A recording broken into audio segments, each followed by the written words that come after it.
Hello and welcome. Today we are going to learn SQL. SQL जो है वो थोड़ा सा इंट्रोडक्शन हम देखेंगे यहाँ पर structured query language. SQL stands for structured query language. Actually एक कम्युनिकेशन के लिए डेटाबेस के साथ कम्युनिकेशन के लिए ज़रूरी एक लैंग्वेज है। तो इस पॉइंट को भी मैं यहाँ पर मेंशन कर देता हूँ। It is used to communications or communicate with database। तो ये बहुत इंपॉर्टेंट है। कम्युनिकेट करने के लिए डेटाबेस के साथ कम्युनिकेट करने के लिए लैंग्वेज ज़रूरी है, बहुत इंपॉर्टेंट है। और इसके द्वारा एसक्यूएल इंजेक्शन भी होता है। डेटाबेस के साथ अगर कोई भी छेड़खानी किया जाए, कोई भी ऐसे क्वेरीज भेजा जाए तो डेटाबेस कॉम्प्रोमाइज हो सकता है। तो कॉन्सेप्ट थोड़ा सा देखते हैं कि डेटाबेस जो है a place to store data. Database क्या है? एक प्लेस है टू स्टोर डेटा। ठीक है। अभी दूसरा एक कॉन्सेप्ट है टेबल। ठीक है। टेबल क्या है? A collections of data in rows and columns. A collections of data in rows and columns. ठीक है। और तीसरा कॉन्सेप्ट है क्वेरी। क्वेरी क्या है? A request for data from a database. From a database. Okay. तो इसको डीबी भी कहा जाता है शॉर्ट में, डेटाबेस। तो यहाँ पर हम लोग देखेंगे तो डेटाबेस क्या है? कुछ नहीं, एक स्टोरेज है और एक प्लेस है जहाँ पर हम लोग रखते हैं डेटा। और यहाँ पर टेबल क्या है? टेबल एक रोज एंड कॉलम्स का एक कलेक्शंस है जहाँ पर मान लीजिए कि किसी का ईमेल आईडी रखते हैं, कस्टमर्स का ईमेल आईडी रखते हैं, कस्टमर्स आईडी रखते हैं, कस्टमर्स नेम रखते हैं। ऐसे कुछ प्रोडक्ट्स का नेम रख सकते हैं। यहाँ पर हम देख सकते हैं कि रो एंड कॉलम्स का एक कलेक्शंस है और कुछ नहीं। क्वेरी एक request for data from a database. जो रिक्वेस्ट आता है, रिक्वेस्ट के वजह से जो डेटा आता है डेटाबेस से, उसको हम लोग क्वेरी कहेंगे। ठीक है। तो चलिए सबलाइन में कुछ देखते हैं कि कैसे हम लोग यहाँ पर टेबल क्रिएट कर सकते हैं। तो create a table storage data. You create करेंगे यहाँ पर। तो यहाँ पर टेबल टेबल और टेबल नेम यहाँ पर लिख देता हूँ table, sorry, table name, table name,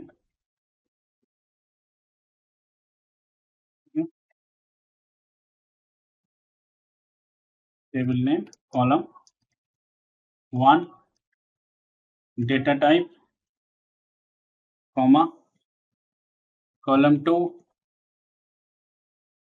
data type यहाँ पर कॉलम 2 होगा। चलिए ये समझने के लिए ठीक है। चलो यहाँ पर क्लोज कर देते हैं हम लोग। तो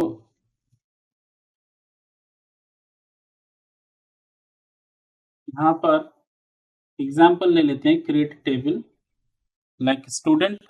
ठीक है। और स्टूडेंट का आईडी यहाँ पर इंट दे देते हैं, student ID int, name text, और इसको यहाँ पर क्लोज कर देते हैं। ठीक है। तो ये हमारा एग्जाम्पल हो गया। तो how to insert data, data कैसे यहाँ पर इंसर्ट किया जाता है एसक्यूएल में, वो हम लोग देखेंगे अभी। ठीक है।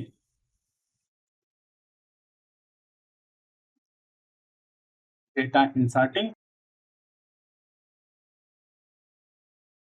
then you can add data into using this command table में हम लोग डेटा भी ऐड कर सकते हैं। इस कमेंट को यूज कर सकते हैं, इंसर्ट। ठीक है। वहां पर तो हम लोगों ने देखा कि क्रिएट कैसे कर सकते हैं। यहाँ पर इंसर्ट इनटू टेबल नेम देना पड़ेगा कि टेबल नेम कॉलम 1 और कॉलम 2। जैसे कि वहाँ पर हम लोगों ने एक गलती किया था कि कॉलम 2 नहीं दिया था, चलो कोई बात नहीं, एग्जाम्पल के लिए है। कॉलम 2 यहाँ पर आ गया, तो इंसर्ट करना है कॉलम 1, कॉलम 2 में अभी देना है वैल्यूज क्या है। वैल्यूज में वैल्यू 1, वैल्यू 2 हम लोग दे देंगे।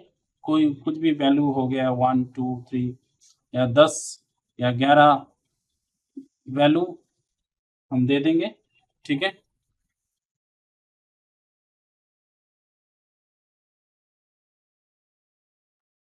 सिलेक्ट डेटा,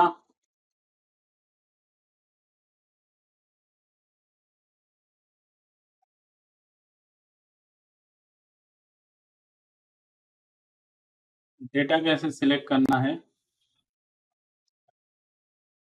जैसे कि वैल्यू में हम यहाँ पर दे सकते हैं कि 1 और किसी का नाम, जैसे कि मेरा नाम कार्तिक, ऐसे दे सकते हैं। यहाँ पर select column 1 column 2 from the table. ठीक है, तो कैसे यहाँ पर एग्जांपल ले लेते हैं थोड़ा सा। सिलेक्ट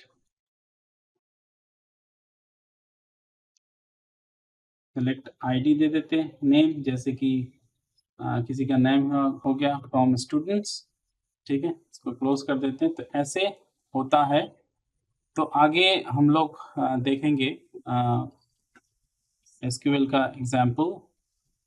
तो इस वेबसाइट में हम लोग आ गए, तो यहाँ पर देखिए सिलेक्ट जो स्टेटमेंट है उसको हम लोग देखेंगे वन बाय वन।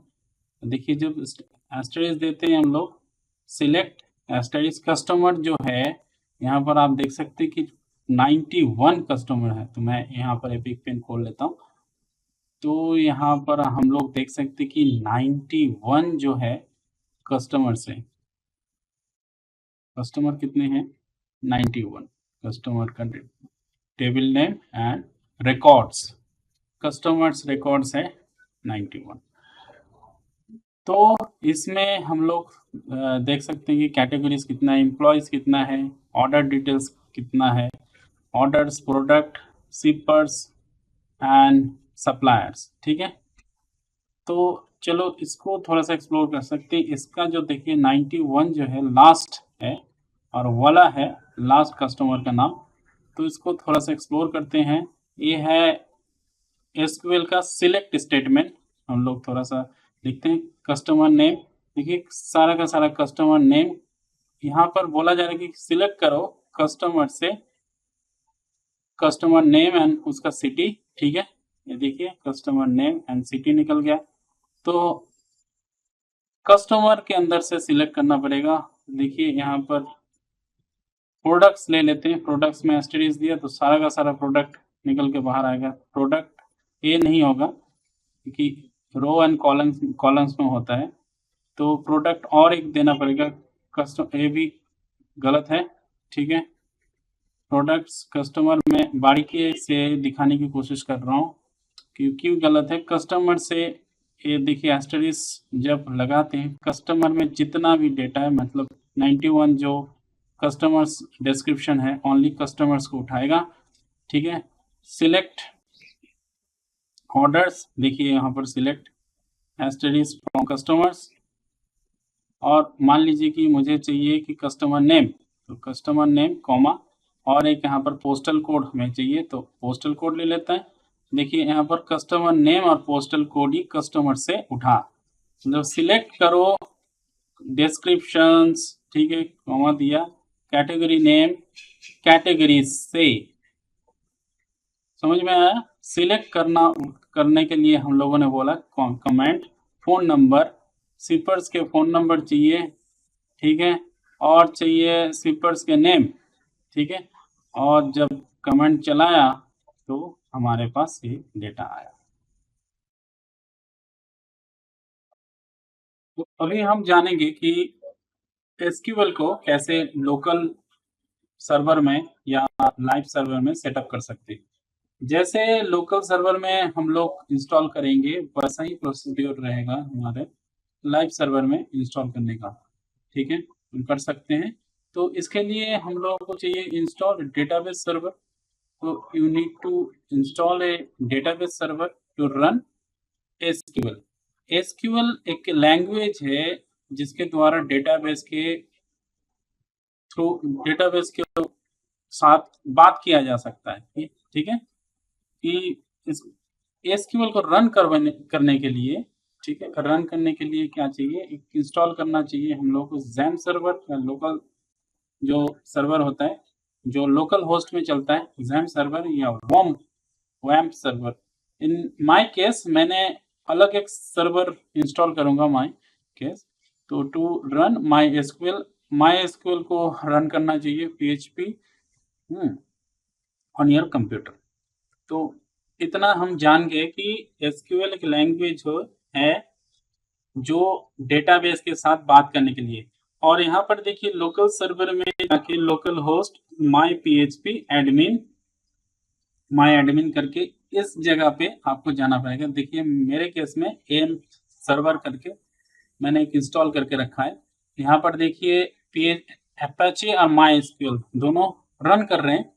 तो यहाँ पर हम लोग आएंगे लोकल होस्ट, सॉरी यूआरएल को हटाएंगे, http localhost php myadmin, okay. Then यहाँ पर डेटाबेस में आएंगे। डेटाबेस में आने के बाद देखिए यहाँ पर टेस्ट DB नाम करके डेटाबेस है, इसको ड्रॉप कर देंगे, मतलब डिलीट कर देंगे। मैं दिखाऊंगा कैसे डिलीट किया जा सकता है। कि क्रिएट डेटाबेस, यहाँ पर न्यू करके यहाँ पर क्रिएट डेटाबेस का ऑप्शन आ रहा है। तो हम लोग जानेंगे वन बाय वन। ये जो आ रहा है यहाँ पर मेथड, ये जो सेटिंग्स आ रहा है, क्यों आ रहा है, इसका मतलब क्या है, ठीक है। तो यहाँ पर देखिए UT8 MB4 UT8F MB4 general underscore CI जो है केस इनसेंसिटिव है, मैं बाद में बताता हूँ इसके बारे में। इज ए कोलेशंस सेटिंग्स, ठीक है।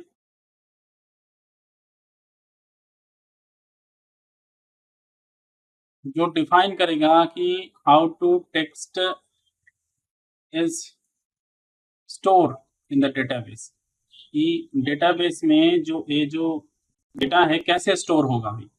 डेटाबेस स्टोर होने के तो एक मेथड है जो इस मेथड पे स्टोर होगा, इस मेथड पे स्टोर होगा UTF-8। अच्छा, इसका मतलब है कि ये जो अलाउज यू, मैं यहाँ पर लिख देता हूँ, टू स्टोर एनी कैरेक्टर, मतलब इमोजीज भी आप यहाँ पे इंक्लूड कर सकते हो। इमोजीज में लिख देता हूँ, इमोजीज, ठीक है। इमोजीज भी जैसे कि स्माइलीज हो गए, जैसे व्हाट्सएप में इमोजीज यूज करते हैं, वो भी आप इंक्लूड कर सकते हो। CI का मतलब केस इनसेंसिटिव, मतलब अपर केस हो लोअर केस हो उससे कोई फर्क नहीं पड़ता, कि सेंटेंस केस हो उससे कोई फर्क नहीं पड़ता। CI का मतलब है केस इनसेंसिटिव, याद रखना, upper case and lower case जो भी हो तो उससे कोई फर्क नहीं पड़ता, आर ट्रीटेड एज सेम करके ट्रीटेड होगा, ठीक है। तो ये है, हम लोग क्रिएट करेंगे डेटाबेस, DB नेम क्रिएट करेंगे। तो DB नेम मैं यहाँ पर दे देता हूँ टेस्ट DB, लिख देता हूँ test DB, okay. Now create करते हैं। देखिए क्रिएट हो गया। हमारे पास यहाँ पर बोला जा रहा है कि नंबर ऑफ कॉलम, ठीक है। नंबर ऑफ कॉलम जो है यहाँ पर हम लोग इंक्रीज कर सकते हैं, इसको 5 कर सकते हैं, 10 कर सकते हैं, वो डिपेंडेबल है। लेकिन हालांकि यहाँ पर हम लोग 4 पे देखते हैं, 4 कॉलम हम लोग को दिया गया है। तो यहाँ पर 4 कॉलम है, यहाँ पर आप देख सकते हैं कि 4 कॉलम, ठीक है। सेट द नंबर, अच्छा नंबर यहाँ पर हम लोग पहले भी मैंने बोला था, नंबर सेट कर सकते हैं। सेट द कॉलम एज 4, यहाँ पर 5 भी लिख सकते हैं, कोई इशू नहीं। 4 पे करते हैं। यहाँ पर टेबल का नाम देते हैं। टेबल का नाम कुछ भी हो सकता है, कार्तिक नाम हो सकता है, कुछ भी। मान लीजिए कि यूजर मैंने दिया। यूजर का मतलब है, मान लीजिए कोई ऑफिस में है, वो 4 यूजर का यहाँ पर टेबल बनाना है और मतलब यूज़र यहाँ पर रखना है या कितने यूज़र, मतलब यूज़र में वो हो गया, उनका नाम होगा, मेल एड्रेस होगा। तो यहाँ पर फर्स्ट ऑफ ऑल उस मैं आईडी दे देता हूँ यहाँ पर, और यहाँ पर देते हैं नेम, ठीक है, और यहाँ पर हम लोग दे देते हैं कि ईमेल एड्रेस, ठीक है, इस कॉलम में दे देते हैं कि ईमेल एड्रेस, ओके, एंड यहाँ पर वर्क कैरेक्टर। अच्छा, यहाँ पर हम लोग क्या दे सकते हैं, यहाँ पर हम लोग दे देते हैं क्रिएटेड अंडरस्कोर एक्ट,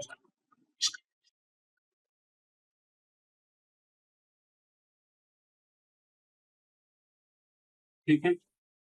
अभी यहाँ पर इनवैलिड क्यों बोल रहे हैं, यहाँ पर लेंथ देना जरूरी है। यहाँ पर मैं 11 दे देता हूँ आईडी का लेंथ, ठीक है। यहाँ पर मैं दे देता हूँ 50 और यहाँ पर लेंथ या वैल्यू मैं दे देता हूँ 50, ठीक है, और मैं यहाँ पर क्रिएट कर दिया, ठीक है। अभी देखिए ये हमारे पास डेटाबेस जो है क्रिएट हो गया, ठीक है। उस डेटाबेस का नाम भी हम लोगों ने दे दिया और ये हमारे सामने यूज़र, देखिए यहाँ पर ब्राउज करेंगे तो यूज़र यहाँ पर आ गया। तो यहाँ पर हम लोग चेंज भी कर सकते हैं इसको, ठीक है। तो प्रिविलेज भी दे सकते हैं, किसको क्या प्रिविलेज देना है वो भी दे सकते हैं।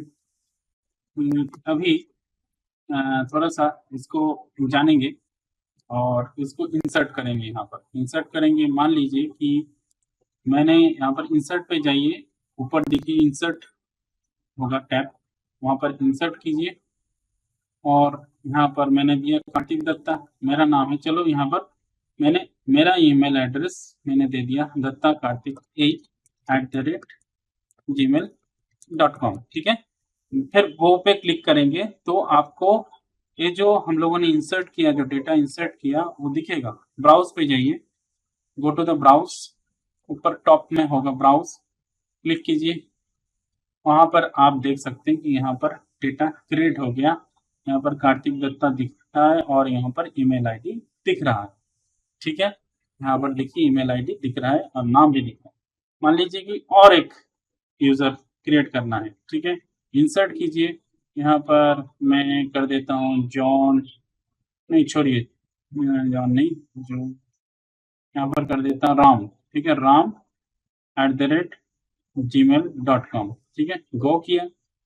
फिर देखिए यहाँ पर नाउ कर सकते हैं, ठीक है। चलिए ब्राउज किया, हम लोगों के पास ये आ गया डेटा। तो ऐसे हम लोग डिलीट भी कर सकते हैं, ठीक है, एडिट भी कर सकते हैं इसको। मान लीजिए कि किसी का ये राम का जो जीमेल एड्रेस है वो चेंज हुआ, उसको हम लोग एडिट भी कर सकते हैं और इसको डिलीट भी कर सकते हैं, इसको डेटाबेस को ड्रॉप कर देते हैं। तो thank you very much for watching.